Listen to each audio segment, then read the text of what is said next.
Hello and welcome to a Smurp video, and from the moment I saw the Reefers, Cole and I can't remember the other dude. Anyway, there was two heads on one thing. Ever since that happened, was that last year or the year before? Time flies when you're collecting. I knew it was only a matter of time before Lady Deathstrike happened. And I was super pleased earlier this year when they released the supervillains line that Deathstrike was amongst them. Because, let's be honest, they're way better bad guys that could have been chosen in that wave. But to get her an arcade in this wave was great for me being an X-fan. And that old Lady Deathstrike figure is freaking awful, let's be honest with you. I might grab it out just for this review later on. Might. Just unclear. No promises. Depends if I can find it. The artwork on the side is beautiful. I love the fact that she's on a roof. It reminds me of a bit of Japan, where we've seen, in fact, that's clearly what they're trying to achieve there. Some sort of Japan backdrop, which is very, very cool.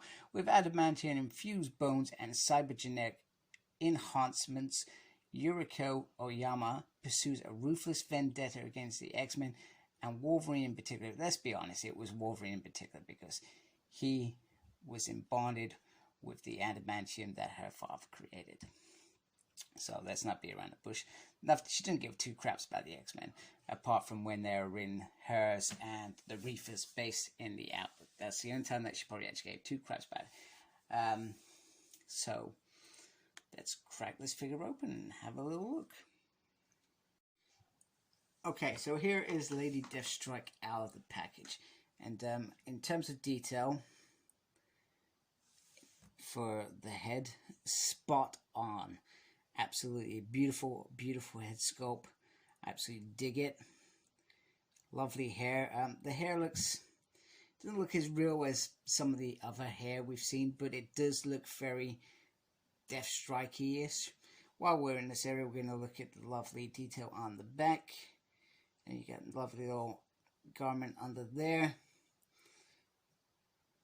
which show, I guess what they were going for was a respect for how she would dress to her native, because this is an honor thing for her.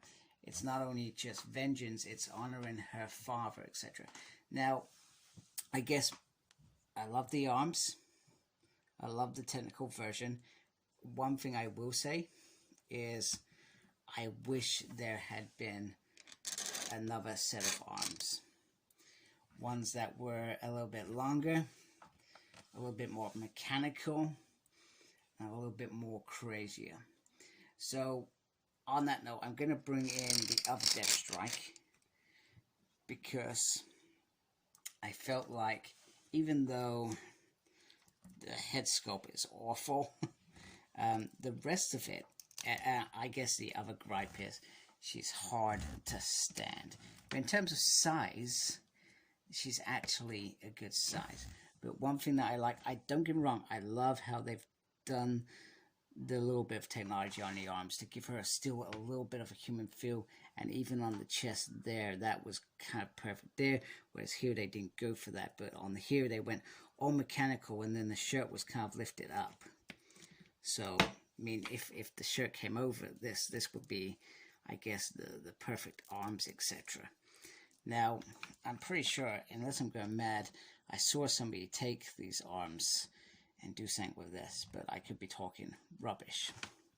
I'm not even sure how that works. This is Toy Biz, this is Hasbro, this is like almost 20 years ago. So, how much has changed since then? Probably a lot. But in terms of, look, this is a perfect figure, but I would have loved it if they had done a second pair of arms to go on here. Similar to Moira. You know, some abnormal arms. I feel like that would have been the ultimate moment, because these arms, they are pretty cool. And because of these arms, I feel like I want to keep the figure, even though the head sculpt is, what the hell is that head sculpt? That is just, you know, that's, Toy Biz was great at the time. But obviously, the world has revolved. So, other than that, this figure is gorgeous. The coloring is gorgeous as well, if I can focus again. the colors off the outfit is perfect. So I feel like everything works in terms of that. So let's bring in some of her, I guess, not companions. It was more of an alliance. So here she is with the unlikely reefers. And do you know what? They could have easily done a wave of them with a build figure, because that dude, that's like a tank. Easily could have done that. You know, added in Pre-Boy, and I can't remember, I'm sure there's some others of them. They could have even added in a Gateway. That would have been pure classic moment. I don't know. They could have done that. Also, Spiral in the body shop. She's the one who has done a lot of the cybernetics, etc. So it's like a deal with the devil. I know a lot of that was in the Uncanny X-Men run, just as they were coming out of the Outback, where they were being hunted, etc. But I can't remember if they ever explored how it originally began. Somebody tell me if you know. I've probably read it and just forgotten, because let's remember, there's a hell of a lot of content with X-Men. And Donald Pierce, he was a big part of the Reavers as well. He wanted Wolverine gone. He had his own agenda, clearly, hence why he's fallen over, because he's not getting any of that agenda. But it is nice to see them all together and see it start to develop. And like I said, I really hope we get some more Reavers. None of this whole two-head thing, I can't stand that. In fact, I almost brought Nuke for the body armor to stick, I think it's Cole, on there. I can never keep up with their names, because just being on the same body, it just looks too unified, etc. And they were never unified. They were still had their own sort of identities, etc. So that's I guess just a little minor gripe from me, but nonetheless, nice to see Lady Deathstrike with some of her colleagues. The other thing I wanted to mention quickly before I just wrap up is because of this big piece here, the restriction on getting her into such amazing modes is limited. I'm not saying it's impossible, but it will limit what you can do in terms of how you make her look, because you can't take that up really at all. So that, I find, is a little bit disappointing. However, they've got the look right, and it just sacrifices a bit of that movement, I guess. I'm sure there are some talented people. I'm sure Cosmic Capes will perhaps find a way to make this piece into some sort of fabric that would enable you to have some of that mobility back. But at the moment, it is what it is, I would say. And it certainly wouldn't be a Lady Deathstrike review without shoving Wolverine in there. So I've gone for the version that is in the love triangle, and he's got his claws on, and he's got a bit of a damaged mask, because I feel like that would be a little bit better for this. And, you know, he's probably trying to kill her, etc. anyway. So I like this figure. I like it a lot. I'm not sure if I feel it's a little bit on the short side. Like, it could have been a little bit taller. And by that, I mean, look at that. They're almost the same size. I always felt like Lady Deathstrike was maybe like a head above Wolverine. So I guess from that perspective, Hasbro have maybe failed a little bit. And they're usually quite good about heights. They usually do a really good job. I mean, if I'm thinking about Transformers reviews, and the latest lines, I've never known them to get it wrong. But with this, it's, I guess it's because they've got a body mold that they could use to achieve Lady Deathstrike without, I guess, spending a little bit more money on it.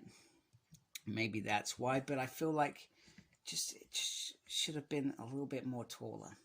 Okay, right, let's think about this logically. So, top of the head's there, where her cap. Yeah, I feel that definitely should have been a head better. But other than that, this is an amazing, beautiful figure. I really like it. So I've griped about the height. I've griped a little bit about, I would have liked a separate set of arms. That would have made this figure stellar and top notch. But then I guess that I got to think about it from a business sense as well. There's a risk when releasing this, that actually, is Lady Deathstrike as popular as we think? We think she's popular, but is she popular enough to sell?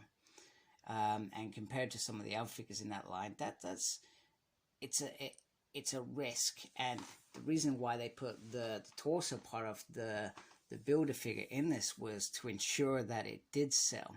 So great marketing strategy, I guess, is my point of view. But the idea is not only to sell toys and make money, it's to surely give back to the fans what they want. And if they're giving it that extra 2 cents, they could have easily achieved the perfect Lady Deathstrike with just another set of arms. Perfect.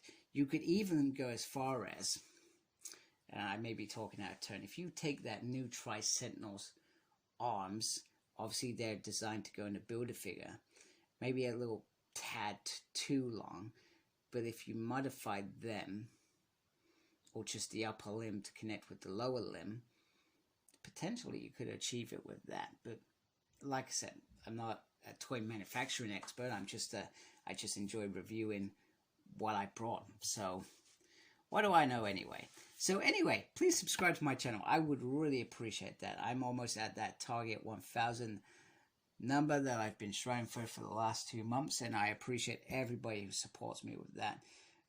Thank you so much for your time and watching my videos.